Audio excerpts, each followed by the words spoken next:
Welcome everyone to a casted game for Age of Empires 4! And today, spawning in the northwest corner of the map, playing in blue, we've got loueMT, playing as the Golden Horde. And up against them today, spawning in the southeast in red, we've got loueMT, playing as the French. Welcome everyone to Flankwoods. It's a new map that we're featuring today. I say new, but actually, it came to us with the previous DLC, the Knights of Cross and Rose.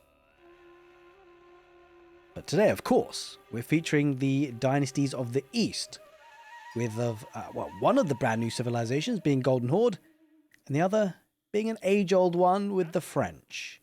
And I quite like doing this actually, because there is that temptation that you just stick with like all brand new civilizations, but we must not forget the old ones, especially a civilization like the French, which a lot of people play. Like, it's a very popular civilization. It's been there right from launch of the game, and a lot of people stick with it.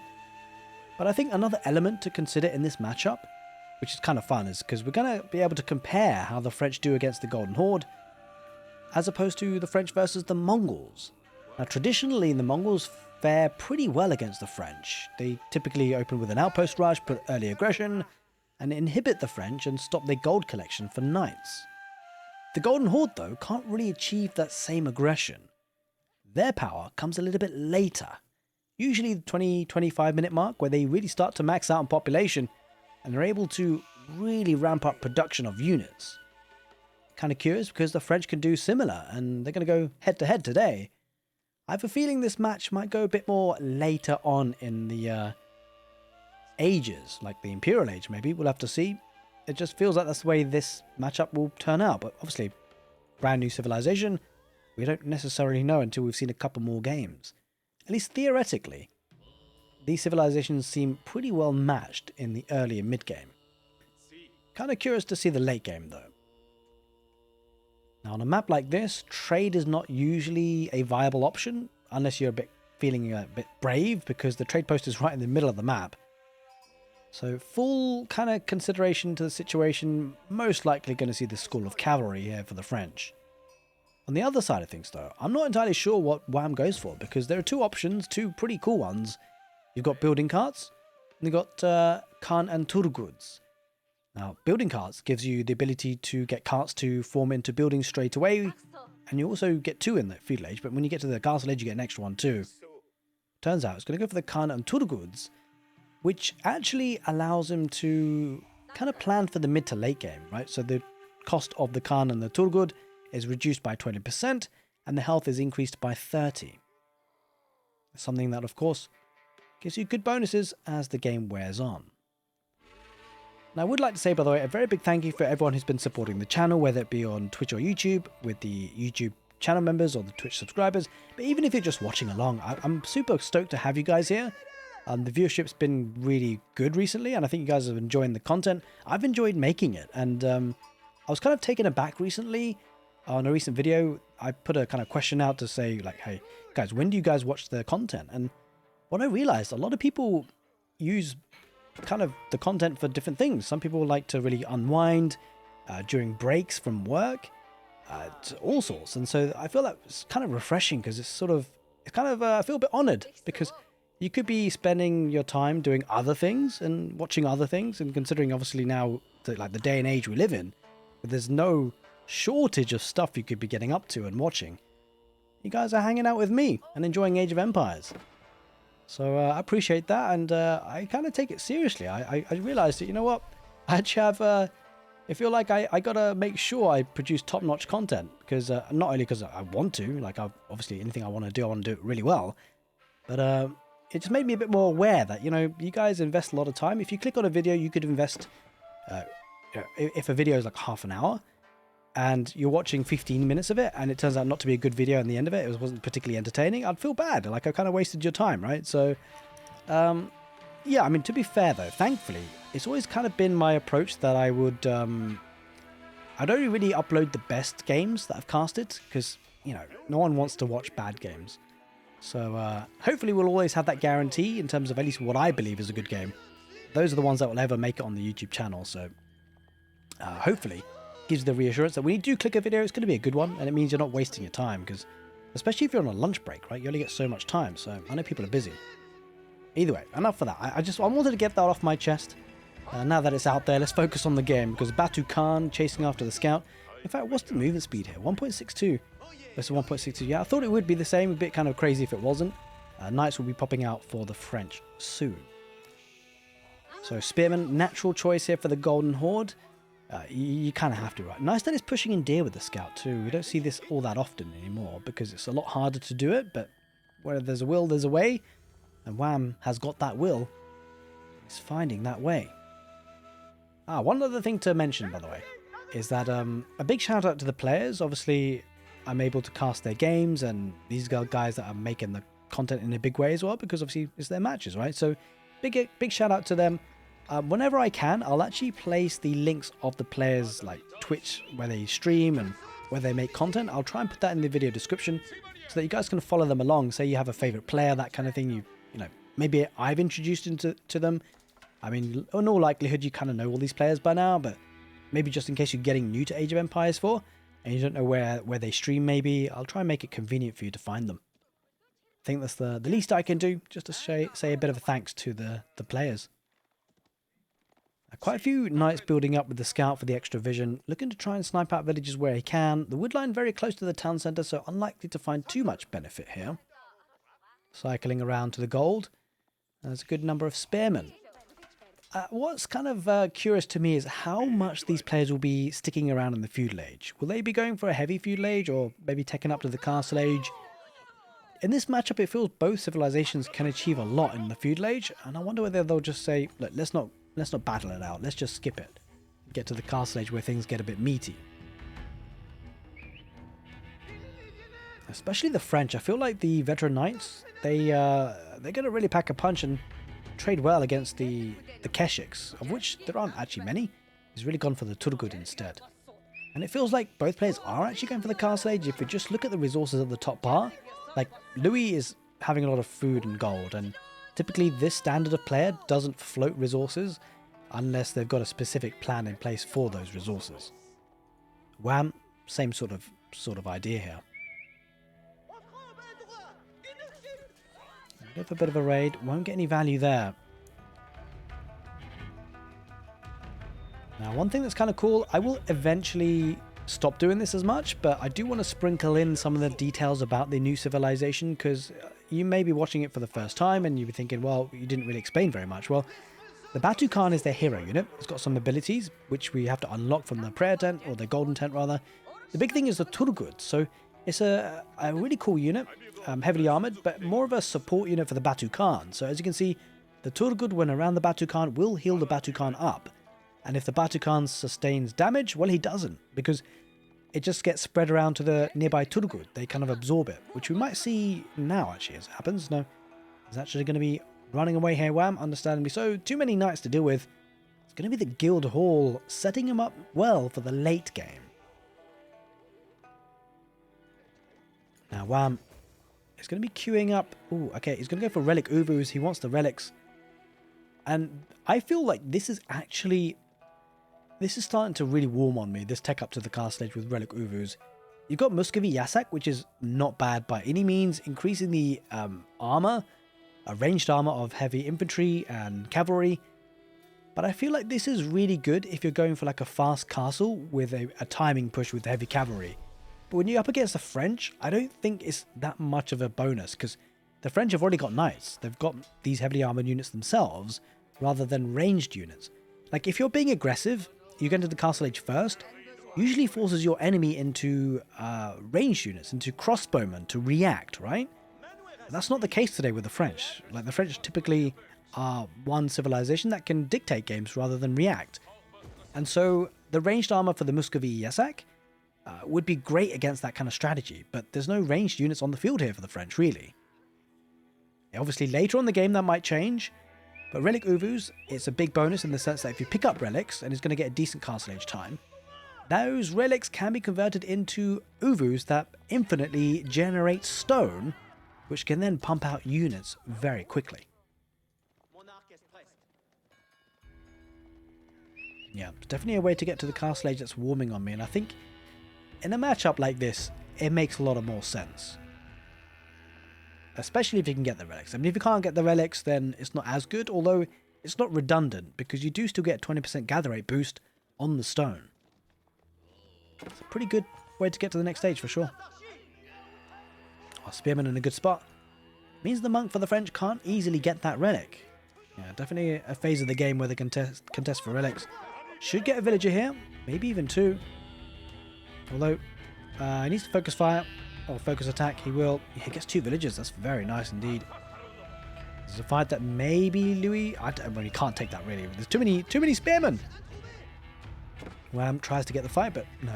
Louis is wise to the ruse, and he backs away. Definitely the right thing to do. Even though he's in the castle age, by the way, there's still not a really good fight at all. Just the sheer number of spearmen is a bit overwhelming. The Golden Horde now gets to the next stage. It's really slow, by the way. Like, it takes 2 minutes 5 seconds. There's no way to speed it up either. Very long time to age up. But he gets there in the end. I've got to say, the French, though, picked up 2 relics, bringing them home. Yeah, the thing about relic Uvers is it's pretty slow to come on in, right? So it's hard to challenge for the relic sometimes in this situation. Now, there are ranged units, but these are archers. I got to say, in this particular matchup, I don't like going archers, because I feel like it's so much harder to focus fire spearmen and get rid of them than it is just to A-click and get the spearmen involved, right? If you clear this front line of knights, the Turgut would absolutely annihilate the archers. I also don't think the archers scale particularly well, but I mean, to be fair, in terms of microing, these players are not going to have any trouble doing it to focus fire the spears. It's just that I feel like crossbows can do the same sort of job, but they can also attack the cavalry as the front line. The archers only, though, really particularly good against the spearmen. Of course, they do get the bonus 5 damage against light infantry. It helps. They get chewed apart by the Turgut. Going for the wood line. He's killed quite a few villagers, by the way. Wham. He's killed 4 in total. And let's not forget the French TC does run faster, so they're producing villagers at a slightly quicker rate than most other civilizations. Always engaging. There's one weak knight. Now, chivalry should be in play for the French. So, yeah, these knights will be healing on up, and especially when you've got the monks here. Can't say the same for the Turgut. So, yeah, I mean, I kind of like this play by Louis. Like, he's getting some hits, running away, healing on up, going back again. But what I think is really scary from the Golden Horde is the crossbow numbers, and it looks like he will pick up this relic. I think every French player, they're always worried about crossbows. A guild horde toggle to food is quite common for them. It kind of helps them get a fast Imperial age. I think there's something to bear in mind as this match wears on. It's quite likely the French will get the Imperial age faster. Just courtesy of the guild hall. Like, at one point you just press the button and you're just flooded with food, and all you need then is gold. Don't forget as well, the tech up times are slower for the Golden Horde, so even when Wham does get the resources, it's going to take time to get there. And because of that, it feels like he's got to make a big presence in the castle. He's got to do some damage, otherwise damage will be done upon him. Some upgrades coming in. Ooh, look at that. Uvu offering 30% buffering. So can you imagine how much stone he's going to be getting? An extra 30% because of the buffering of that upgrade, but also relic Uvus give them extra 20%, and he might just get more Uvus because of the relics. One more on the way, in terms of relic at least. On the back. Just being a bit aggressive and just pulling villagers here and there. Another double-pronged attack coming in from the north and the south. Picks off yet another villager.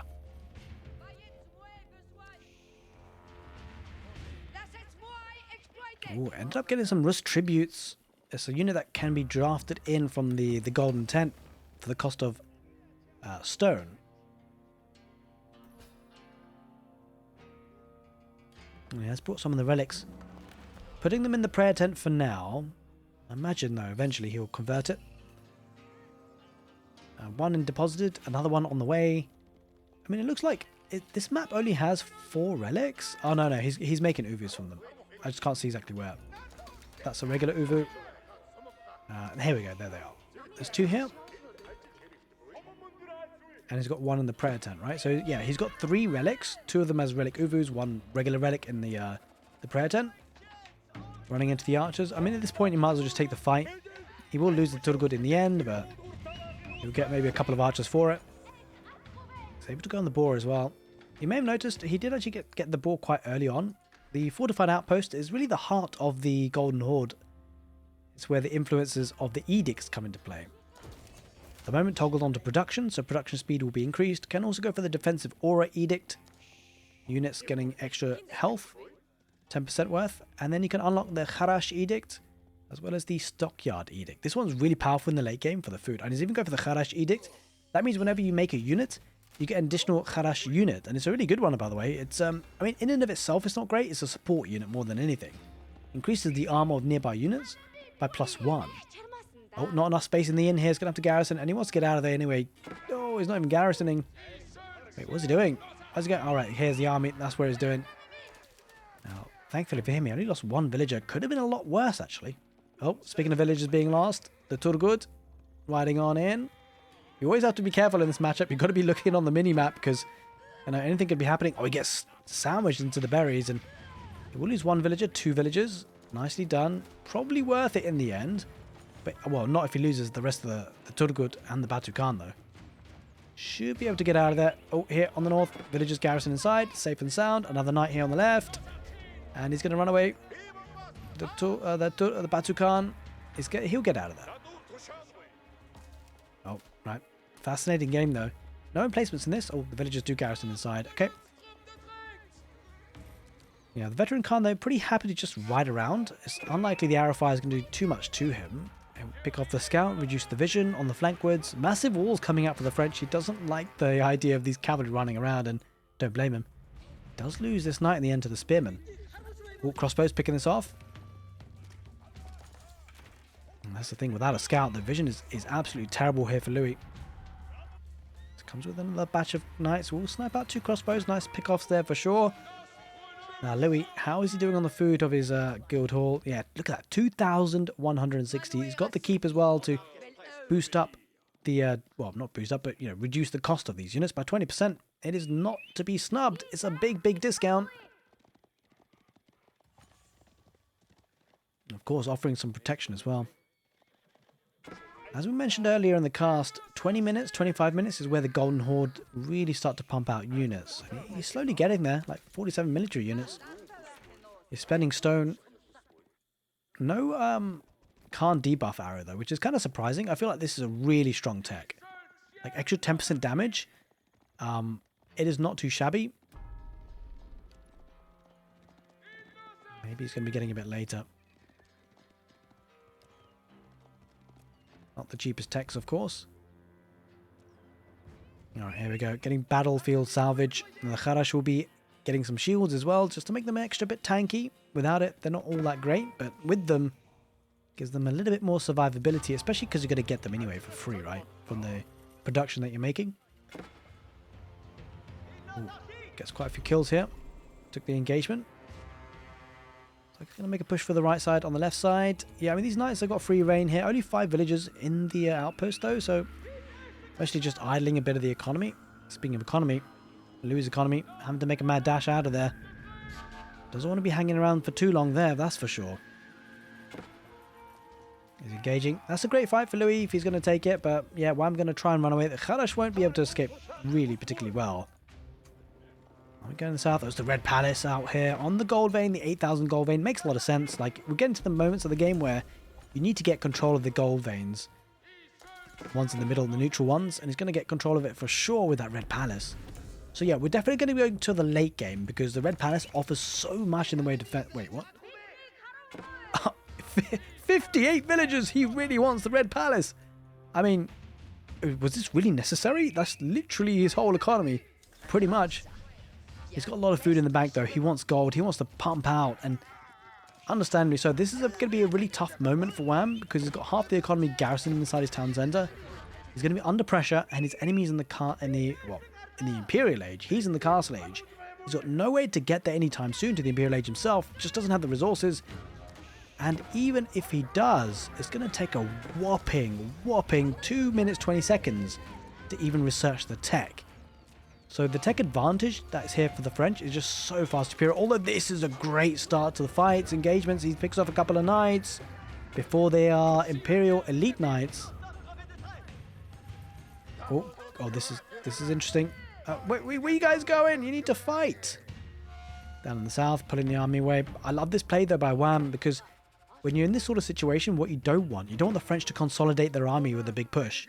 Rather, you want them to split up like they are, so that you can buy some time to build a force in the middle, maybe go to the Imperial Age. You can see he's kind of thinking about it, like the resources are starting to pile up a little bit. Let's take a look at the income. 41 villages on food, by the way, for loueM. That's disgusting. Although, what? Only 700 odd food? That's wild. I was expecting a lot more. Running into trouble. Yeah, the Red Palace. This is you do not want to go close to this. Speaking of going close to things, you do not want to go close to that massive crossbows either, if you're Louis.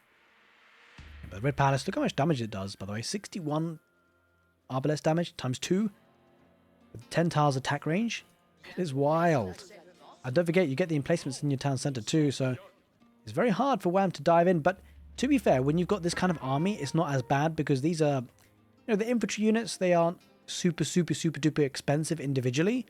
And so, like, there's a lot of overkill, right? Like, the town center might one-shot your units, but it's not taking tons and tons of HP of a high HP unit.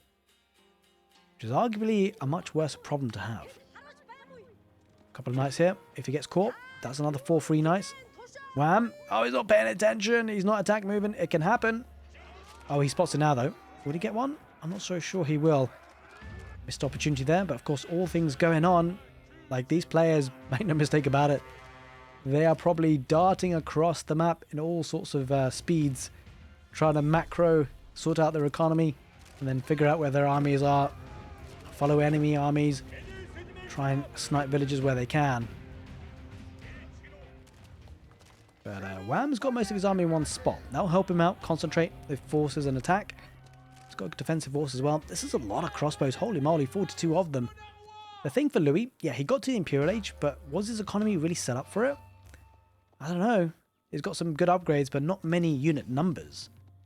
So still, I think loueM's not in a bad spot, despite being an age behind, because he's not going to be age behind for too long. He's almost on the way to the Imperial Age, and I'm kind of curious to see what he chooses. Like, obviously 2 options again, stone armies and also YAM network trade. I mean, I feel like it's got to be stone armies at this situation. Yeah, he's going to go for it because he's got relic uvus, so he's got plenty of stone income. And what this upgrade lets you do for the Golden Horde, it helps you get, well, special units from the Golden Tent, and they research pretty fast, and you spend stone to do so. So it's a nice way to spend that stone that he's getting. And this is a harass, by the way. As you can see, generates 1 armor. Pretty nifty. And it's grouping up together. The thing is, this army is disgusting. 75 military units. The crazy thing is, I've noticed in a couple of games now, the Golden Horde seem to be very population efficient. Look at the food income. It's basically the same as the French. And he's got similar... Okay, fine. It's about the same. But for somehow, he's just pumping out units. And really, the big part of it is the fact he's got free units. The harass coming out. He's got the harass edict. But also, he did get the upgrade from the barracks to get them one as well. So he's actually getting 2 harass for each unit that's popping out. That's wild.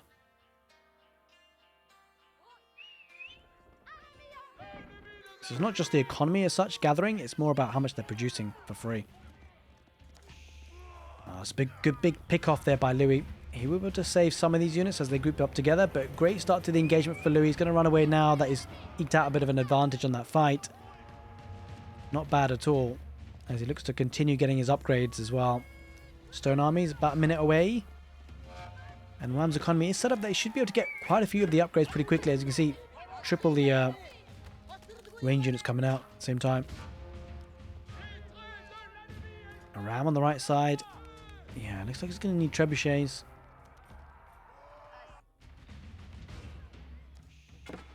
Backing off for now, though. I mean, loueM doesn't have to commit, right? He's going to take up to the next stage. He doesn't need to do anything crazy.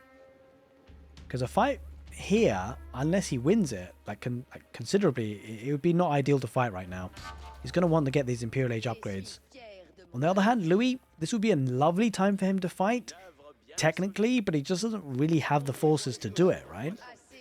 I don't know. He's got a lot of archers, but I don't know how I feel about that move. There is a lack of heavily armored units here. But all it takes is one switch for the Golden Horde into heavily armored units, and these archers become absolutely irrelevant. Gonna cycle around the left side through the flankwoods. See what value you can get. The outpost will see this. Alright. Golden tent is in place. Now he's going to be getting a Batu Khan. But this is the thing, right? This is crazy. Look at that. 15 seconds. And he's going to get double production, right? He's going to get 2 trebuchets for this. 2 trebuchets in 15 seconds. Absolutely phenomenal. And by the way, he's not got the production speed. He's actually getting the harass. And it's at this kind of time frame where you don't really need harass anymore. You need premium units. And you're not going to have population for it anyway. So if he does toggle this to production, this is going to increase the production speed of the golden tent as well. So 15 seconds now, that could be significantly quicker. And I think that's the missing piece of the puzzle, right, for wham? He needs siege. And, well, what better way to do it by getting it from the golden tent?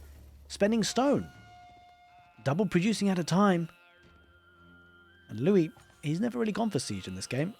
That's why he's never really been able to push. To be fair, he never really had the unit numbers either.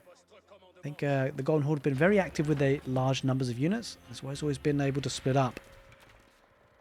Especially, you know, splitting up your armies. If you've got a large army in the first place, you can do it a lot more effectively. Louis, gotta be trying to snipe out villages here on both sides. I love the double-pronged attack. Makes it difficult, right, for wham. He's got to split up his army, but as I say, he's got numbers, so should be fine in doing so. 2 trebuchets, 2 traction trebuchets starting to work on the Red Palace, or in fact the outpost. I imagine the Red Palace is next. Oh, villagers getting sniped here. That's not ideal. They should go down in the end. Oh, up in the north. No, not achieving too much there. Lots of places we've got to focus on. 3 spots in particular. Right, so Louis needs to pay attention here. He can't afford to lose these units, and he is paying attention here as well. Yeah, we've always got to be careful, because sometimes what happens, right, your units attack buildings, and they just get preoccupied doing so. And if you're not paying attention, you could be in big trouble. And these archers, I don't know how I feel about this. Like, these archers, all it takes is a couple of heavily armored units, and they become super irrelevant. The left side being chased back on both fronts. Look at that. Wham. Just the sheer number of units. He's pushing on all three fronts. That is absolutely wild. He's got incendiary arrows, so he will snipe out one of the trebuchets. Nicely done. These archers are picking apart these crossbowmen, though. Not much of a meat shield, but he's got to group up together, I feel. Like, armies combined could be really powerful. Oh, this is going to be great for wham to pick off a couple of knights, although they're so tanky. Oh, he's going to lose the trebuchets. That is unfortunate. But if he does, I mean, it's a trade-off. I think that's an okay trade, though, for wham. Yeah, he'll lose the trebuchets, but he's going to lose knights here, Louis. A lot of them, and all of them, in fact. Yeah, that's fine. I think wham's okay with that. Considering he can make those trebuchets incredibly quickly again, just spending stone. Villagers, though, going to be a bit harder to make. But yeah, these guys will be fine. Spearmen chasing. Flankwoods, a wild map for sure. Pushing down the middle now. Yeah, he's got a couple of armored units now. He just needs to make some total good, some elite Keshiks, and these archers is enough. To be fair, they're doing some damage, but not the most efficient trades. Chasing around the back. We'll keep an eye on this. There could be some big villager kills otherwise. Should be a fight that wham should be able to deal with. He's just consolidating again. Still on the harass edict. Understandably so, he's not population capped. But look at this, he's still got batches of trebuchets. And they're coming out so fast. They are at 10 seconds now, actually, as it happens. He must have got the military academy, or the equivalent of the military academy. Imagine if he actually had this toggle as well. That'd be wild. Like, what? Production speed of the Golden 10 and military buildings by 50%. I mean, you can imagine how fast these trebuchets will pop out. It's already pretty fast. 2 of them in 10 seconds? That's crazy. Imagine it being faster than that, even. Yeah, this is going to be cool because I love this play from wham because he's putting himself in a position where actually Louis can't just keep running around anymore. Like, he has to deal with this. Because there's trebuchet, there's siege. If he doesn't deal with this, he's going to lose his structures. More importantly, he's going to lose the Red Palace. And so, I love this play. He's consolidated now. The right move by wham, because ultimately, if the siege isn't dealt with, it will be game over. But in order to deal with the siege, he's got to deal with this army. There's a heck of a lot of crossbows. The knights running into this will suffer a lot. 112 military to 69. At this point, economy is kind of irrelevant, right? Because this is a death ball push.